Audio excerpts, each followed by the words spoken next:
Shalom Bapak Ibu dalam Tuhan, apa kabar? Saya berdoa Bapak Ibu semuanya dalam keadaan sehat, sukacita, dan juga damai sejahtera Tuhan selalu menyertai setiap kita semua. Selamat datang di Devotion, DB Keluarga Allah Blessing. Saya juga mengucapkan selamat datang bagi Bapak Ibu yang sudah kembali bekerja dan juga sudah kembali beraktivitas.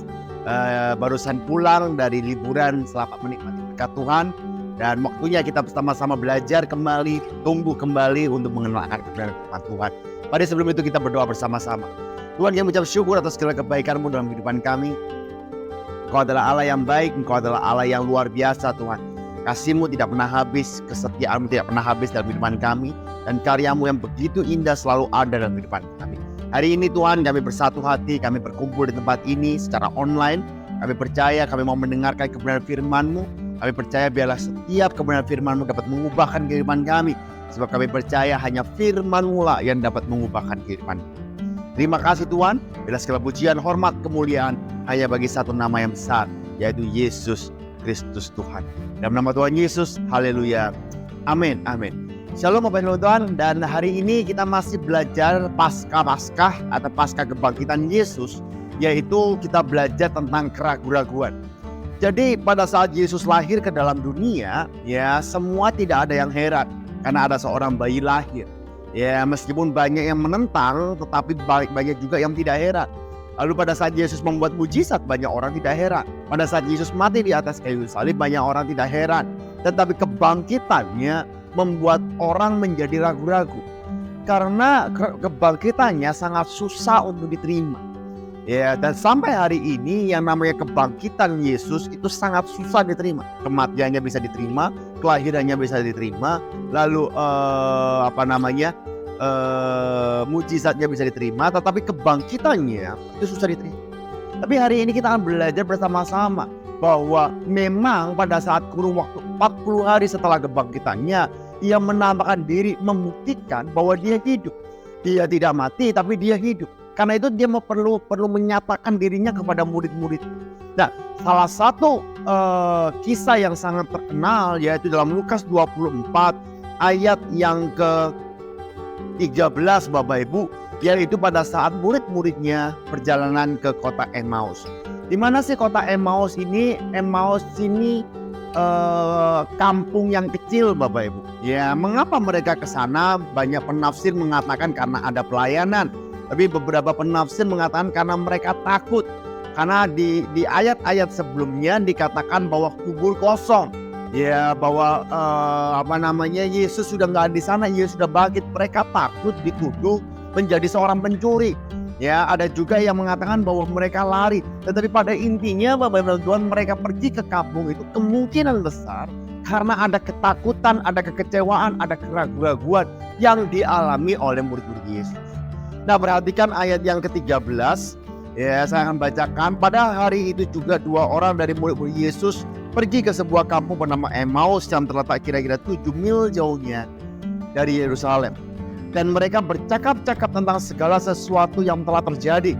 Ketika mereka sedang bercakap-cakap dan bertukar pikiran, datanglah Yesus sendiri mendekati mereka. Jadi di tengah keraguan-raguan mereka, di tengah ketakutan mereka, yang mereka lakukan adalah hal yang benar, yaitu mereka terus bercakap-cakap tentang Kristus. Mereka terus membicarakan firman Tuhan. Mereka terus bertanya-tanya bagaimana dengan Allah, guru mereka. Jadi mereka masalah bertanya-tanya bagaimana dengan kebangkitannya. Mereka bercakap-cakap dan bertukar pikiran tentang Kristus. Dan saya percaya Bapak Ibu dalam Tuhan, di saat kita memiliki keraguan dan kita terus mengucapkan firman Tuhan, disitulah keraguan-raguan kita akan dikalahkan oleh kebenaran firman Tuhan. Disitulah keraguan-raguan kita akan dilenyapkan, dilingkupi oleh kekuatan daripada Tuhan. Orang Kristen bisa ragu-ragu, siapa bilang nggak bisa ragu-ragu? Ya, saya udah bahas. Ya, tetapi bukan berarti keraguan-raguan itu menguasai hidup kita. Tapi kita memakai keraguan-raguan itu justru mengenal Tuhan. Lihatlah pada saat murid-murid ini berjalan di Emmaus, meskipun dia dalam ketakutan, tetapi dalam perjalanannya dia terus berbicara, dia terus berkata-kata tentang kejadian itu. Apa kejadian itu? Kejadian tentang kebangkitan, kematian, bicara tentang Kristus guru mereka di mana ia membuat mujizat. Ya, makanya kalau Bapak Ibu baca di ayat selanjutnya pada saat Yesus sudah menampakkan dirinya, ya mereka berkata bahwa itu adalah imam besar yang luar biasa, ajaib, dia harus mati dan sebagainya, bla bla dan sebagainya. Nah Bapak Ibu, saya mau Bapak Ibu berpikir sedikit bahwa banyak hari ini orang Kristen yang sudah melupakan Alkitab, yang merasa Alkitab sudah nggak relevan, yang merasa Alkitab sudah tidak memiliki power lagi. Hari ini saya mau katakan bahwa Alkitab ya dan amin. Pada mulanya adalah firman, firman itu bersama-sama dengan Allah, firman itu adalah Allah. Jadi setiap perkataan yang ada di Alkitab itu adalah perkataan Allah sendiri. Baik perjanjian lama maupun perjanjian baru, itu semua perkataan Tuhan yang diilhamkan kepada manusia. Manusia hanya sebagai alat untuk menulisnya. Jadi itu adalah firman Allah. Dan hari ini Bapak Ibu, kalau engkau memiliki keraguan, bacalah firman Tuhan. Saya selalu katakan, kalau kau mau berhasil dalam usahamu, baca firman Tuhan. Kalau kamu mau berhasil dalam kerohanianmu, baca firman Tuhan. Kalau kamu mau sehat dalam tubuhmu, baca firman Tuhan. Kalau kamu mau rumah tanggamu bahagia, bacalah firman. Karena firman Tuhan adalah buku kehidupan. Saya sampai hari ini terus membaca Alkitab. Papa saya sampai hari baca Alkitab. Kami terus menerus membaca.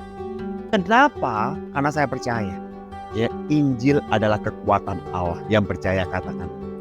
Karena itu bacalah kebenaran firman Tuhan. Ya, lalu yang kedua, Bapak Ibu perhatikan apa yang kita dapat pelajari dari murid-murid yang melakukan perjalanan di kota Emmaus.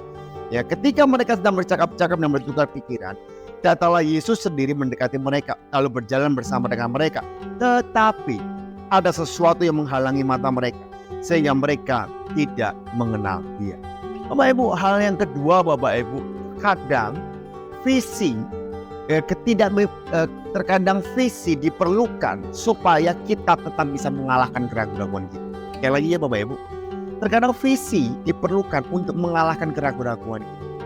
Tanpa visi maka kita akan terus ragu-ragu dan kita tidak bisa melihat kebenaran yang sebenarnya. Karena itu dikatakan bahwa Ibu, ada sesuatu yang menghalangi mata mereka. Mata selalu bicara mengenai tujuan, mengenai visi. Ya, jadi kalau seandainya mata kita terhalang, visi kita terhalang, apa yang mau kita lakukan? Kita hanya melihat permasalahan demi permasalahan, permasalahan demi permasalahan. Bukan solusi demi solusi, solusi demi solusi. Karena itu Bapak Ibu dalam Tuhan, yuk hari ini milikilah visi. Bukan visi daripada diri kita sendiri, tapi visi daripada Tuhan. Apa visi daripada Tuhan? Visi daripada Tuhan terletak di dalam Alkitab. Nah Bapak Ibu baca di dalam Alkitab. Di saat Bapak Ibu membaca di dalam Alkitab, Bapak Ibu merenungkan, saya percaya Tuhan memberikan hikmat dan memberikan visi yang baru di dalam kehidupan setiap orang percaya. Yang percaya katakan. Nah saya lanjutkan Bapak Ibu, dan mereka bercakap-cakap tentang segala sesuatu yang terjadi. Ayat 16. Tetapi ada sesuatu yang menghalangi mata mereka sehingga mereka tidak dapat mengenal Dia. Yesus berkata kepada mereka, apakah yang kamu percakapkan sementara kamu berjalan? Wow, ini luar biasa Bapak Ibu. Yesus tidak berkata, kamu orang yang kurang percaya. Enggak, langsung. Tapi Yesus berkata, apa yang kau percakap? Apa yang kamu katakan? Aku pengen tahu apa sih yang kamu katakan. Ya. Lalu Bapak Ibu dalam Tuhan, ya, ayat 18 berkata, seorang dari mereka namanya Kleopas Petrus menjawabnya, apakah engkau satu-satunya orang asing di Yerusalem yang tidak tahu apa yang terjadi di situ pada hari belakangan ini? Katanya, kata Yesus kepada mereka, apakah itu? Lalu mereka menjelaskan panjang lebar. Ini Bapak Ibu dalam Tuhan, satu hal, Dia adalah Tuhan yang tidak pernah marah dalam hidup. Dia adalah Tuhan yang selalu mendatangi dengan kasih mesrahnya, dengan damai sejahtera, dan Dia tidak. Nah, selalu bercakap-cakap dan sebagainya, ya. Yesus mendengarkan dengan baik. Lalu ayat 25, saya lompat Bapak Ibu ya, karena waktu ayat 25. Lalu Ia berkata kepada mereka, hai kamu orang bodoh, betapa lambannya hatimu sehingga kamu tidak percaya segala sesuatu yang telah dikatakan para nabi. Bukankah Mesias harus menderita semuanya ini untuk masuk ke dalam kemuliaannya? Lalu Ia menjelaskan, lalu Ia berjalan bersama-sama. Ya, lalu murid berjalan, ayo mampir, ya, ayo makan bersama. Ya, lalu keluarlah ayat yang ke 29, tetapi mereka sangat mendesaknya, katanya, tinggallah bersama-sama dengan kami sebab hari ini telah menjelang malam dan matahari hampir terbenam. Lalu masuklah Ia untuk tinggal bersama dengan mereka. Waktu ia duduk, ia memecah-mecahkan roti, terbukalah mata mereka dan dia berkata, mungkin hati kita berkobar-kobar.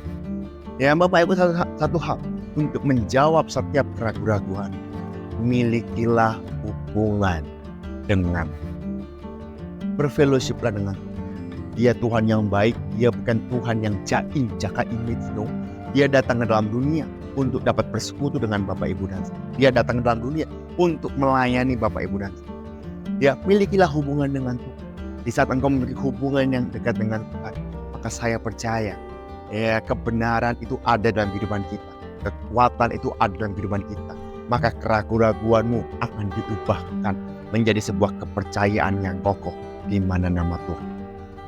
Saya berdoa Bapak Ibu, ya, dari pelajaran singkat ini, perjalanan murid-murid Yesus ke kota Emmaus. Yang pertama Bapak Ibu, terus perkatakan firman Tuhan. Di saat engkau memperkatakan firman Tuhan, engkau menerima kekuatan yang baru. Ya, lalu ingatlah bahwa Tuhan tidak pernah meninggalkan engkau. Ya, jangan sampai engkau kehilangan visi. Biarlah visi itu daripada Tuhan dan visi itu dikuatkan di dalam engkau. Lalu yang terakhir, milikilah hubungan di dalam Tuhan. Aku berdoa untuk setiap mereka yang mendengarkan devotion pada hari ini. Kau jamah setiap mereka. Kau jawab setiap keraguan-raguan, setiap perasaan khawatir, perasaan takut, engkau ganti dengan sukacita, engkau ganti pengharapan yang pasti.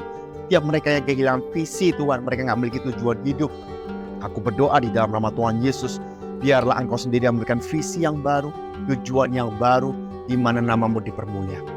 Kami percaya Tuhan, sesuai janjimu, apa yang tidak pernah kami lihat, apa yang tidak pernah kami dengar, apa yang tidak pernah timbul dalam hati, engkau sudah sediakan untuk kami, dan kami percaya bersama engkau, kami lakukan perkara yang besar. Di dalam nama Tuhan Yesus, haleluya. Amin. Tuhan Yesus memberkati.